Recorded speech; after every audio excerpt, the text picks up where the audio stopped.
ሰላም ጤና ይስጥልን ውድ የረመጥ ሚዲያ ቤተሰቦች እንደምን አላችሁ? የተለያዩ መረጃዎችን ይዘንላችሁ ቀርበናል። እስከ ዝግጅታችን ፍጻሜ ድረስ ቆይታችሁን ከኛ ጋር እንድታደርጉ በአክብሮት ጋበዝ። ቆይታችሁን ከኛ ጋር ስታደርጉ ላይክ፣ ሼር እና ሰብስክራይብ እያደረጋችሁ ቤተሰባዊ ግንኙነታችሁን አጠናክሩ። ወደ መረጃው እናልፋለን። ከፍተኛ ቁጥር ያላቸው ስደተኞች አውሮፓ መግባታቸው ከተዘገበ ከሰዓታት በኋላ ከአውሮፓ መባረራቸው ተዘገበ።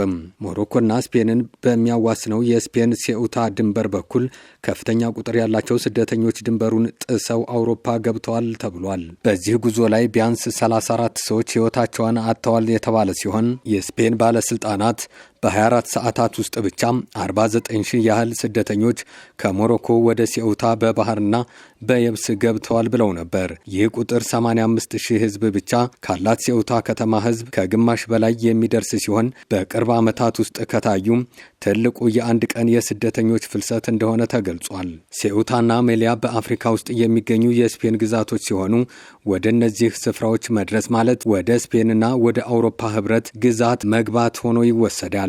የስፔን የሀገር ውስጥ ጉዳይ ሚኒስቴር በትንሿ የሴኡታ ግዛት ድንበር ላይ ከደረሱት ስደተኞች መካከል ከ25,000 በላይ የሚሆኑት ወደ ሞሮኮ መመለሳቸውን አስታውቋል።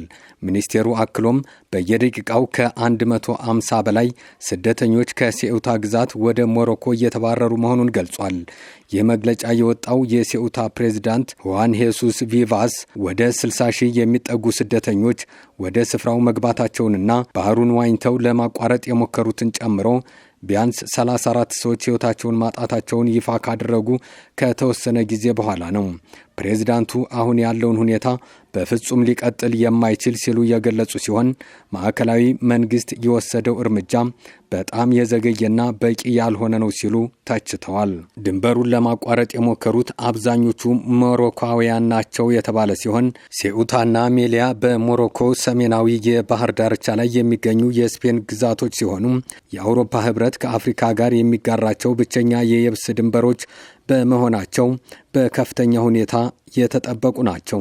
የአካባቢው ባለስልጣናት ለዚህ ድንገተኛ የፍልሰት መጨመር ምክንያት የሚያነሱት በቅርቡ የስፔን ጠቅላይ ሚኒስትር በባህር የሚመጡ ስደተኞች መመለስን አስቸጋሪ የሚያደርግ ውሳኔ ማሳለፋቸው ነው።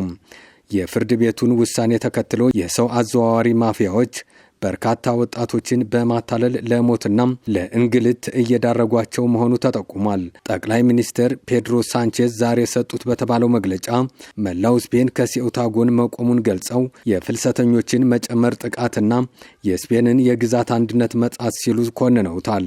ስፍራውንም እንደሚጎበኙ ይጠበቃል። መንግስታቸው የሰዎችን መተላለፊያ ለመዝጋት በባህር ላይ ተንሳፋፊ አካላትን እንዲቀመጡ የጦር ሰራዊት፣ የውሃ ውስጥ ዋናተኞችና የባህር ላይ ኃይሎች በስፍራው እንዲሰማሩ አድርጓል። በተጨማሪም ህገወጥ ስደተኞችን በፍጥነት ለመመለስ የሚያስችል የህግ ማሻሻያ እየተዘጋጀ መሆኑንና የሞሮኮ መንግስታትም ከስፔን ጋር እየተባበረ መሆኑን ጠቁመዋል። ምንም እንኳ ስደተኞቹ ድንበሩን ጥሰው ወደ ሴኡታና ሜሊያ ቢገቡም ወደ ዋናው የአውሮፓ መሬት ለመግባት ተጨማሪ የድንበር ቁጥጥሮችን ማለፍ ይጠበቅባቸዋል። ሆኖም ይህ ክስተት በመላው አውሮፓ የሚገኙ መሪዎችን ክፉኛ አሳስቧል። የጣሊያን ጠቅላይ ሚኒስትር ጆርጂያ ሜሎኒ በአውሮፓ ሀገራት መካከል ነፃ የሰዎች ዝውውር የሚፈቅደውን የሸንገን ስምምነት አውሮፓ ህብረት እንዲያግደው ጥሪ አቅርበዋል። ሀገራቸው ድንበሯን እና የዜጎቿን ደህንነት ለመጠበቅ ልዩ እርምጃዎችን ለመውሰድ ዝግጁ መሆኗን ገልጸዋል። የፊንላንድ የሀገር ውስጥ ጉዳይ ሚኒስቴር የሜሎኒን ሀሳብ እንደሚደግፉ ሲገልጹ የፈረንሳይ የሀገር ውስጥ ጉዳይ ሚኒስቴር ሎራን ኑኔዝ ደግሞ ከስፔን ጋር በሚዋሰነው ሀገራቸው ድንበር ላይ ቁጥጥር ወዲያውኑ እንዲጠናከር ትዕዛዝ መስጠታቸው ተዘግቧል።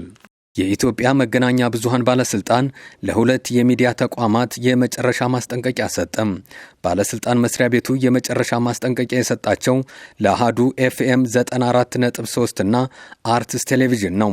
የሚዲያ ተቋማቱ የተሰጣቸውን የይዘት ግዴታዎች በመተላለፍ ለተከታታይ ጊዜ ያልተረጋገጠ፣ ሚዛናዊ ያልሆነና የሕዝብን ጥቅም የሚጎዳ መረጃ በማሰራጨታቸው የመጨረሻ የጽሑፍ ማስጠንቀቂያ ተሰጥቷቸዋል ሲል አሳውቋል። ከሁለቱ ተቋማት ኃላፊዎች ጋር በተደጋጋሚ በታዩ የሕግና የሙያ ጥሰቶች ላይ ውይይት ባድርግም ጉልህ ለውጥ ባለማሳየታቸው የመጨረሻ ማስጠንቀቂያ ተሰጥቷል ብሏል። ሁለቱ የሚዲያ ተቋማት በቀጣይ ስራቸውን በሕግና በሙያ ስነ ምግባር መሰረት እንዲያከናውኑ ያሳሰበው ባለስልጣን መስሪያ ቤቱ የተሰጣቸውን ማስጠንቀቂያ በመጣስ ተመሳሳይ ጥሰቶች ከቀጠሉ በሕጉ መሰረት ተጨማሪ አስተዳደራዊ እርምጃ እንደሚወስድ አስጠንቅቋል። ሁሉም የሚዲያ ተቋማት በዘገባቸው የመገናኛ ብዙሃን አዋጅን፣ የሀገሪቱን ሕጎችና የሙያ ስነ ምግባርን አክብረው መስራት ግዴታቸው ነው ሲል አሳስቧል።